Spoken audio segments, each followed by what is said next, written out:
Skill builder number 1, comprehending cases. One of the most challenging aspects of law school is reading the hundreds of pages required for our classes. Cases and précis can be complex and dense reading.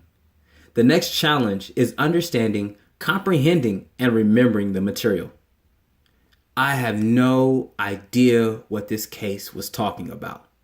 Are famous words uttered by the unsuspecting law student who hoped they would not get called on in class. This is how you increase your comprehension of those cases and save time. Know where you started and where you ended up. Read the first 2 paragraphs and the last 2 paragraphs of the case. This gives you a starting point and the ending point of the case.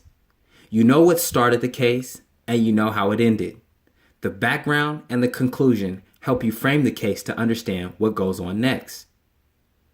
Note the mile markers and signs.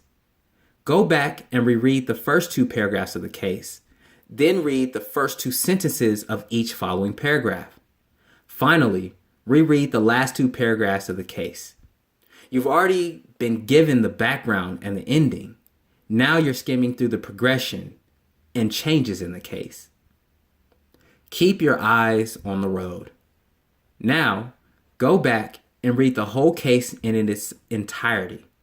While you are reading, write your notes in the margin and highlight the important pieces of the case.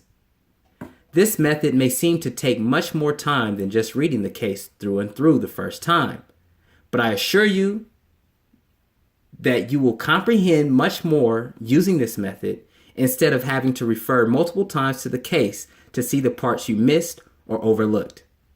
Instead of reading the case, you're digesting the case and comprehending the case. This method also trains your brain on how to find information within the cases. You'll eventually get to a point where you can skim through the cases and extract the necessary information.